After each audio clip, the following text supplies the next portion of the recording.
In Puerto Rico, a base that had been closed for almost 20 years is suddenly coming back to life. Roosevelt Roads, in Ceiba, once abandoned and left to decay, now roars again with the sound of military engines. The United States is moving in stealth F-35 fighter jets, Osprey FIV-22 aircraft, massive CH-53 helicopters, Black Hawks, and heavy C-17 transports loaded with troops and equipment. The question is simple, but alarming. Is this just a temporary exercise? Or is it the opening act of something much larger, something tied to the rising tensions with Venezuela? Roosevelt Roads was once one of Washington's most important strongholds in the Caribbean.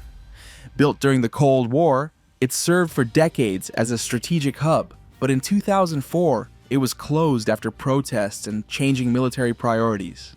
For years, it stood silent, its runways cracked, its buildings crumbling, its future uncertain. Yet today, the silence has been broken. In recent days, locals and observers have witnessed the arrival of F-35 stealth fighters, the most advanced combat aircraft in the U.S. arsenal, designed to evade radar and dominate any modern battlefield.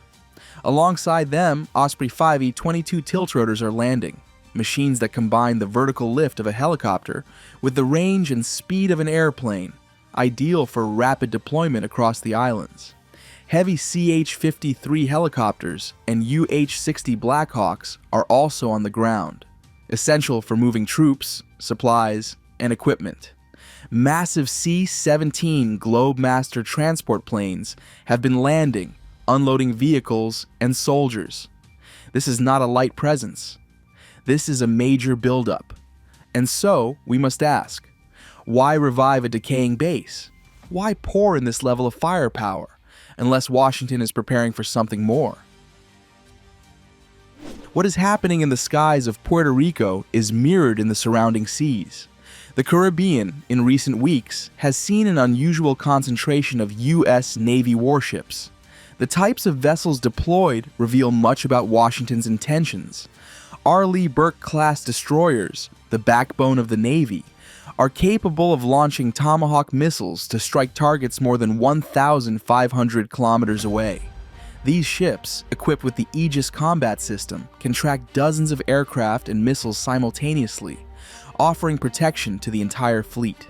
Alongside them, Ticonderoga-class cruisers continue to serve, packed with vertical launch systems and able to unleash a storm of missiles for both offense and defense. Perhaps most telling is the presence of Wasp-class amphibious assault ships, floating fortresses that function as small aircraft carriers. They can carry hundreds of Marines, tanks, helicopters, and even F-35B short takeoff jets, giving the U.S. the ability to project power directly onto any shore in the region. Littoral combat ships are also present, fast and flexible vessels designed for operations close to land, perfect for the Caribbean's shallow waters, and accompanying all of them are logistics and supply ships, fuel, ammunition, food. Their presence suggests this is not a short deployment. When the U.S. Navy brings its support ships, it is preparing to stay. To understand why this is happening now, we need to look south, toward Venezuela. Tensions between Washington and Caracas have been climbing steadily. Venezuela has strengthened its ties with Russia, China, and Iran, receiving advanced weapons and training. The Venezuelan military has been conducting exercises with Russian-made Sukhoi fighter jets. For Washington, this is not just about Venezuela. It is about influence, alliances, and control of the hemisphere.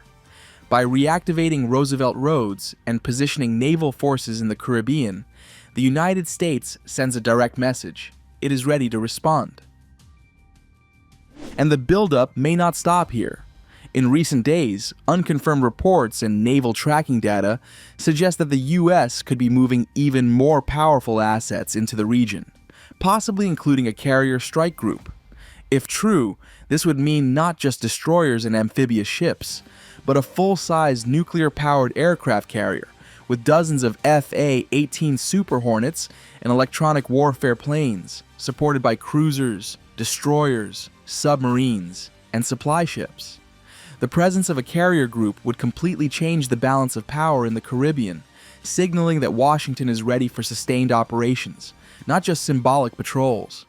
While these movements are still the subject of speculation, the possibility alone raises the stakes and sends a clear message to anyone watching.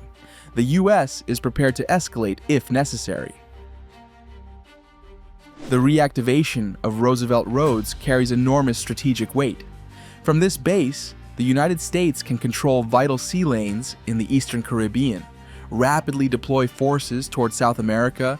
Most importantly, it places stealth fighters and amphibious forces just a short flight away from Venezuelan airspace.